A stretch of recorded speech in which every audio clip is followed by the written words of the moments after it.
Well, I'm super excited to be kicking off this brand new series titled Speak Easy. Now, the pause between the speak and the easy is really important. Because if you remove the pause, I would say I'm super excited about the new series Speak Easy. And Speak Easy and Speak Easy are two completely different things. And in fact, I think this is going to be such a super helpful series for you and for you to invite your friends to come, because guess what? Communication is difficult for all of us. And for some of you right now, you're thinking to yourself, it'd be a lot easier to get my friend to come to church if I just remove the pause between the speak and the easy. And if you just want to maybe remove the pause or just make the pause really fast, and maybe that gets your friend to come with you to church, hey, go for it. But like I said, what we all understand is that words matter. In fact, the experts tell us that we all speak some 16,000 words a day. 16,000. Whether you're a man, whether you're a woman, doesn't matter in gender. I mean, women speak a few hundred words more on average. Men speak a few hundred words less on average. But it's right around the 16,000 number mark. Maybe you're thinking to yourself, no, Chris, I've heard different numbers where women speak 20,000, men speak only 13,000. And I did a bunch of reading on that. And what I discovered is, well, that 20,000 for women and 13,000 for men never was tied to any type of study or research. Someone just kind of mentioned it from a secondary source, and then it gets passed around everywhere. So connected to the research that we do have, it's right around that 16,000 number a day. I started thinking to myself, that's a lot of words. That's a whole lot of words. I mean, that's an exhausting number of words. And then I thought to myself, well, how many words in a lifetime, on average, will we all speak? So average lifespan is 79 years. I did simple math, and that's somewhere around 461,360,000 words we'll speak. And here's what's true for all of us. What we say matters. The words we choose, the words we decide not to choose, the words that we hold on to, the words we leverage to communicate what we're thinking, what we're feeling, what we're processing, what decision we want to make, or trying to get input for someone, right? What we say matters. In our English language, it's a fascinating language made up of a bunch of vowels and consonants, and you put them together, and those words, right, start to describe, paint a picture of what we're processing from within. And if we're not careful, like those words, well, can quickly shift one way or the other. Let me explain it this way. Think about the word cow, right? It's a word that if you're a grandparent or if you are a parent to a young child that you're just teaching, or you've had young kids before, right? You get, like, you're trying to teach a child how to say words, and cow is one of those words. Because why? You can also say to that young little child, hey, what does a cow say? And you go moo, and you try to get them to say moo, and eventually they say cow, and you're like, I taught them a word. And then you think about the song, what does a fox say?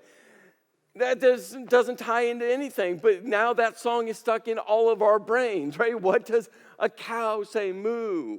But what if you shifted just one of those letters and replaced it with a N? Well, now that word's now. And in fact, the word now is completely different than cow. Unless you have a toddler, and as they learn how to say words like cow, you're also telling them now, eat now, go to bed now, right? It's time to eat now. If you have a dog, I find myself taking my dog out pot, and when it's cold outside, I'm literally saying to her, go pot now, right? Now, but now is different than cow. But what if you remove just one line from the end and added it's now a V. That's vow. And a vow and now and cow are three different things. And what if you added a line to N, and that's now a W, and now the word is wow. And wow, vow, now, and cow, again, different words. And what if you just decided to replace C with an R? Now that's row. No, that's row.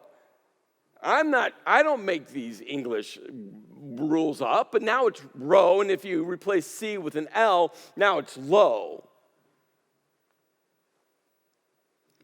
One letter shift completely changes the word, what we say, the words we choose to say and not say, right? Words matter. What we say matters. But not only what we say matters, it's how we say what we say. It's not just the what. The how is almost more critical. I mean, let's go back to my simple illustration of cow. What if you changed the C and you added the letter S? How you say that word matters, because it's either so or sow. And those two things are vastly different words. Just like if you replace the C with a B. Bow and bow. Two completely different words. You see, what we say matters because the words we choose or not choose, right? What we choose to say reveals what we're thinking. Those words are so critical. But it's the how we say those words, because the how starts to reflect our feelings, our emotions. Have you ever gotten into an argument? And the answer to this question is yes. And you first start on the what, and quickly the argument, the robust discussion turns into all about the how. Well, you screamed. Well, you said it that way. Well, what you really meant, right? Quickly, and if you're married, been married, dated, all right, you know, like this is where those discussions, those arguments go. They quickly shift away from the initial subject matter to the how the words were said. And we wonder why communicating is so difficult. We wonder why having a conversation, especially one of those tense conversations where someone has a different perspective or someone's have a different perspective, is so difficult. We wonder why trying to understand where someone is coming from can be exhausting. And then you add another layer to all of this. Because not only is it someone trying to communicate to you, now you're trying to process the words they're choosing, what they're thinking, the words they're selecting to reveal what they're thinking, and now you're paying attention to their nonverbals, which is also revealing what they're feeling. And then we think to ourselves, well, what way do I perceive how and what you say? Because we're perceiving the words you're choosing, and we're perceiving the feeling behind the words by the nonverbals and the voice inflections attached to the what. And as we're trying to perceive the how and what you're saying, what you're thinking, what you're feeling, guess what we're doing with our own perception? Well, it's our thinking and our feelings. Communicating. It's difficult, isn't it? It's complicated, isn't it? It's exhausting, especially when you think some 16,000 words a day. All of that is going on in the background. And that last and, that blank is, well, I think what makes just the human interaction so important and so difficult all at the same time. Here's what I want you to know in this series, Speakeasy. That there's going to be uneasy moments. There's going to be moments that's going to make you feel uncomfortable. There's going to be moments where you're just going to kind of go, how does Chris know the story about me? That's going to happen. You're going to think someone told me some story about you. And I want you to know it's not true. What I do know is this. In this series, we're all going to be uneasy. We're all going to encounter different moments. Maybe the specifics are going to be different, going to look different, but I'm just going to tell you the core issue is all going to be the same, because our words matter and how we say what we say matter. We're going to be in the book of James, and what's interesting about the book of James is there's numerous James in the New Testament. There's James, the son of Zebedee. He was a disciple. His brother was John. John wrote the Gospel of John, so they were brothers. But that's not the James that wrote the book of James. There's another James that Jesus picked to be a disciple, but he didn't write this book of James. There's a few other James that we know very little about. And then there's this James who wrote the book of James. Who is he? Well, he's Jesus' brother, technically his half-brother, but it's Jesus' brother. And what I love about the story of James is that before Jesus was arrested and crucified, James and the other brothers of Jesus were complete skeptics. They doubted their own brother. They didn't believe that he was the Messiah, the promised one, the Son of God. They didn't believe that he was someone special. And you see this throughout the Gospels. You see them on the sidelines. You see them standing afar. You see all of their skepticism. And then everything changed when they saw their brother crucified, and then they saw him alive. And James goes on an incredible spiritual journey. You can read about it in the books following the Gospels, like in the book of Acts. And all of a sudden, James becomes a spiritual leader within the church. In fact, we see him kind of rise into a position of, well, kind of like a chairman, an overseer of all the churches. He was kind of in this point leadership position as this newly forming movement of people we now call the church. They call it the ecclesia. And James was in this leadership position. He went from skeptic to all in. And James sits down, and this is really close to within 10 to 20 years after Jesus was crucified and God raised him from the dead. And he writes this letter, this book. It's one of the most practical books we have in the entire Bible. In fact, I encourage people all the time where they're like, where do I start reading? I say either the Gospel of John or the book of James. If you start with John, go to James. If you start with James, go to John. Like both of those, like just go there, right? John is the most relational connecting story of Jesus. All the Gospels are great, but start with John. And James is that practical how to live out your faith letter. And so James writes these words. We're going to start with James chapter 3. He goes, now, not many of you, and this is going to be an interesting way for him to get into this, the subject matter of, our words and how we say what we say. He goes, now, not many of you should become teachers. Again, an interesting way for him to start. But I think what he's doing is just elevating the intensity level when it comes to, again, how we say what we say. Because not many of you should become teachers, my fellow believers, because you know that we who teach will be judged more strictly. Now, we don't know what that means to be judged more strictly, but what we do know is this. God is judge. He's going to judge everyone.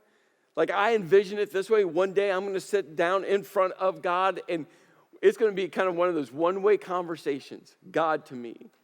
And here's what I know.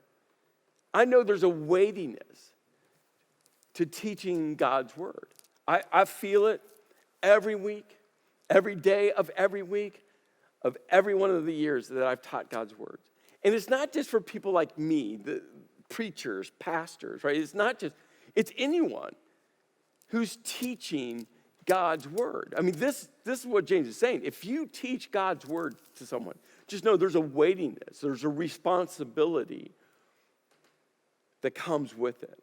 So James is elevating words to the highest level he can. And then he writes, we all, okay? So he kind of isolates any of you who are teaching God's word, right? He isolates, and then he just brings everyone in. He goes, we all, you're an all, and I'm an all. He goes, we all stumble. That word stumble literally means to trip, to fall, and it was also used as this image, an analogy of sin. That we all fall. We're following God in God's footsteps on the path that God has laid out for us. We want to love, live, and lead like Jesus, right? That's the path we're following. And then we fall, we trip, we stumble, we sin, we miss the mark. And he goes, hey, by the way, we all, even teachers of God's word, right? So he starts there and goes, just so you know, if you teach God's word, if you're a life group leader, you're a serve team leader, right? You're a Bible study leader, you teach God's word. Like just so you know, you're there, you're going to be judged. Like there's a conversation God's going to have with me, specifically with me. I feel the weightiness. And then he goes, hey, by the way, we all, and that's everyone, we all stumble, we all fall, we all sin in many ways. And I wonder if James, and we don't know this, I wonder if James wanted to make the list, and he's like, I'm just going to leave it wide open. We all sin in many ways. And anyone who is never at fault in what they say is perfect. Now, right now, some of you, I don't know who, but some of you know who you are. You want to point the finger at someone.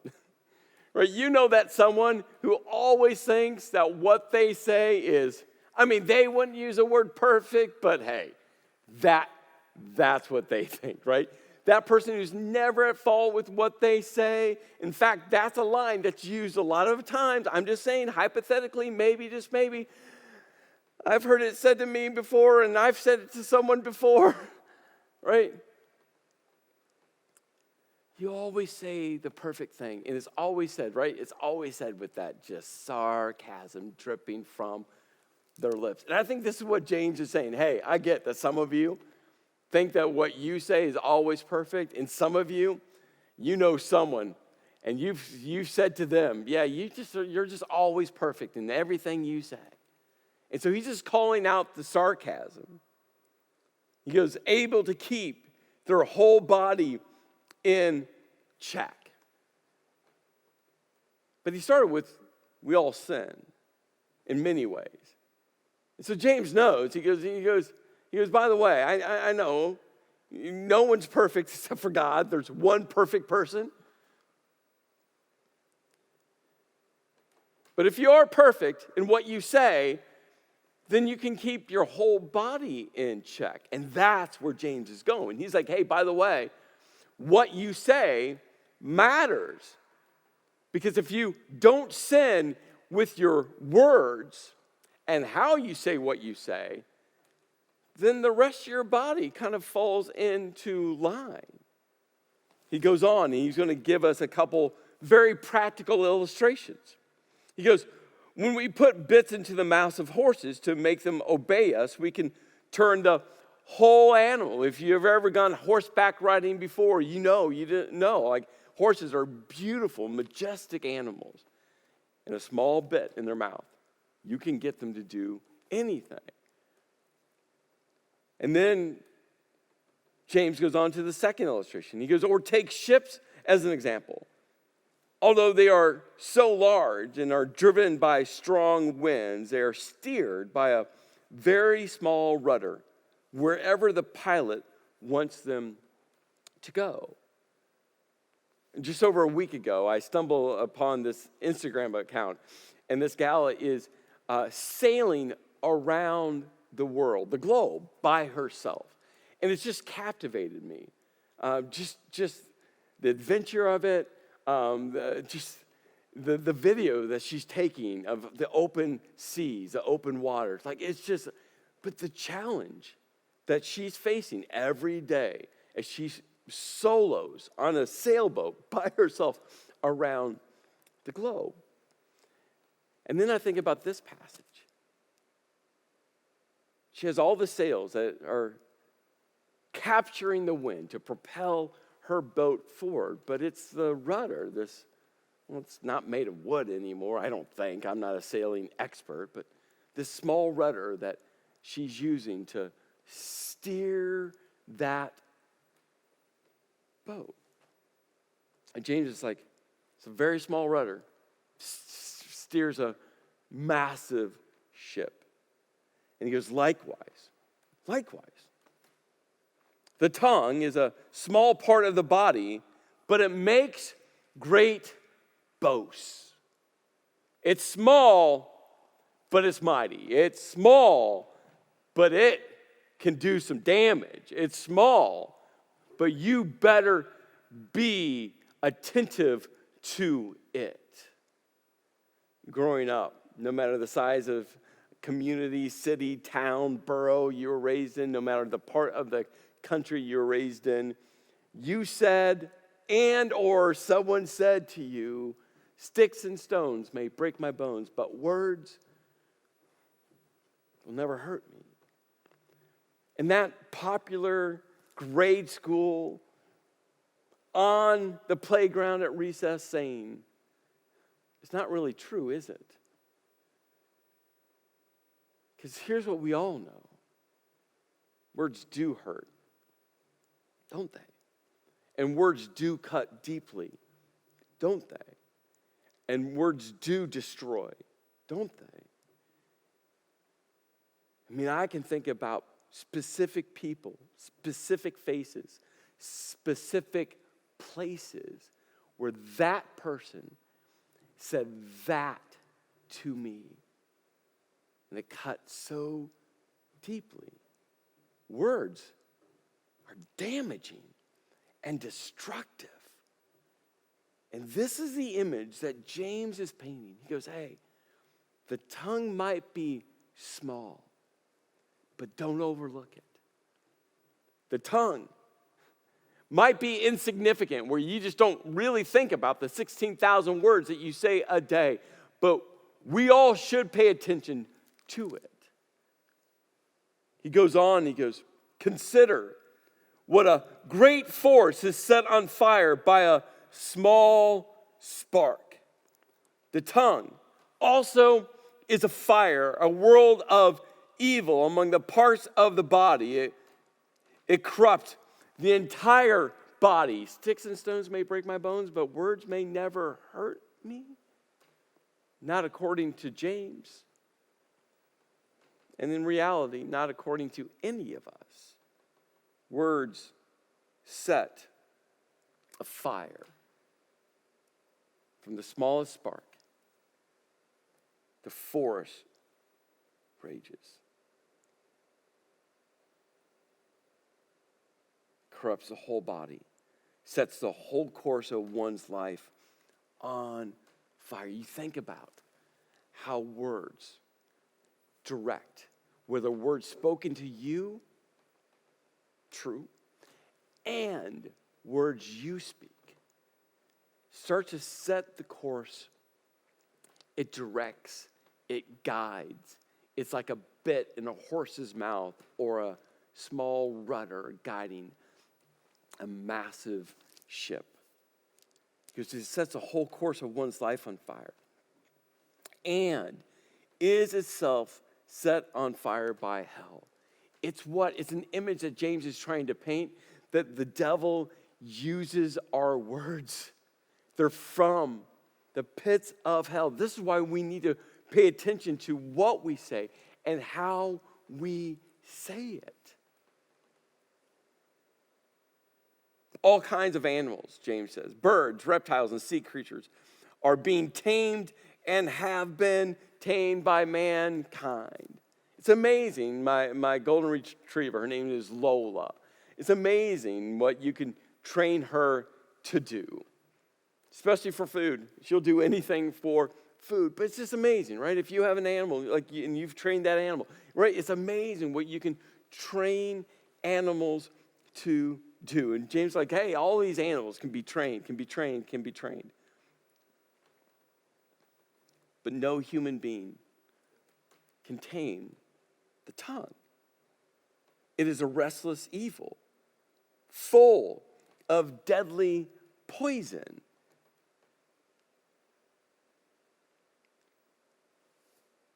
It makes you sick. It makes others sick. It destroys parts of you. And our words have the power to destroy other people. With the tongue, we praise our Lord and Father, and with it, we curse human beings. That word curse, the better way to understand it is it harms human beings who've been made in God's likeness. You see, that's the gravity of all of this. We position our words, what we say and how we say them, to people to harm them. And in all reality, that person, even though they might vote different than us, even though they have a different perspective than us, even though they have a different point of view than us, even though maybe they have said things to hurt us, we leverage our words to harm people who have been created by God in His image, in His likeness. Out of the same mouth comes praise and cursing. And then James writes these words, and this, don't miss this. My brothers and sisters, this should not be. It shouldn't be. That's why we should pay attention to what we say and how we say. Yes, communicating is difficult and complicated and exhausting and destructive. It should not be. And that's why the importance of this series, Speak, Pause, Easy, is so critical for me and for you. You see, how we say, what we say matters. The words we choose and the words we choose not to leverage. But more importantly, is the how.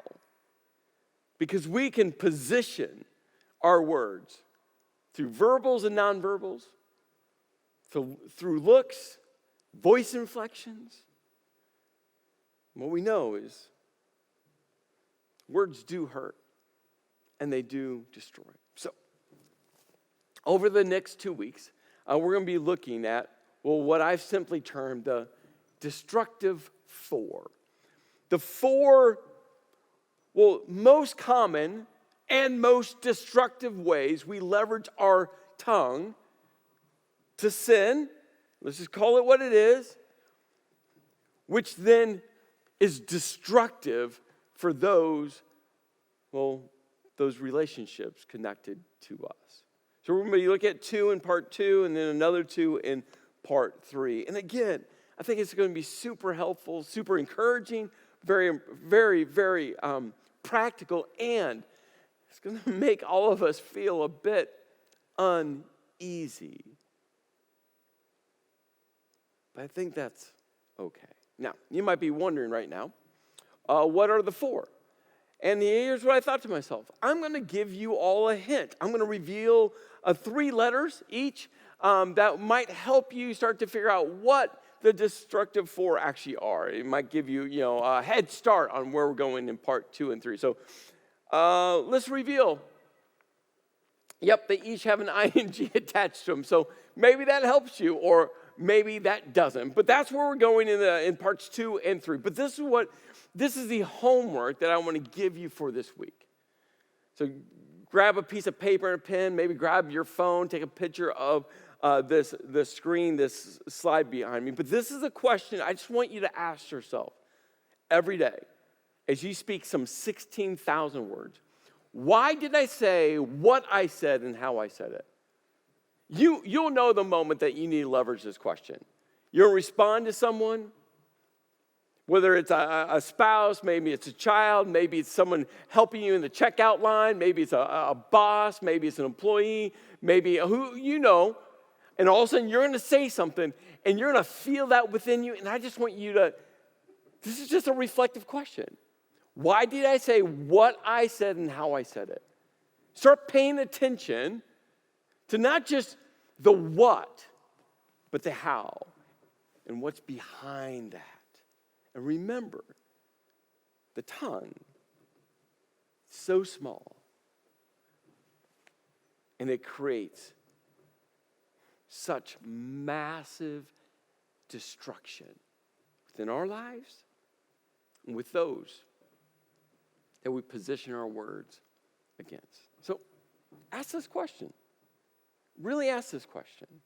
And start paying attention to not just what you say, but the how. What's it tethered to? Which will help us as we make our way through parts 2 and parts 3. Let's pray. Lord, I just pray that we pay attention to what we say and how we say it. Lord, I pray that we'll really start looking at, because our tongue is going to reveal some sin that's going on in the dark recesses of our soul. And it's going to make us feel uneasy, but you've promised that there's freedom when we just bring it to the light. So Lord, I just pray. I pray that as we make our way through, as your word helps to reveal what's going on within us, that Lord, we'll lean into it, because our words matter. Because our words, we can leverage to praise you, and we can leverage our words to encourage and breathe life and to lift up other people. And that's a heartbeat for us to recognize.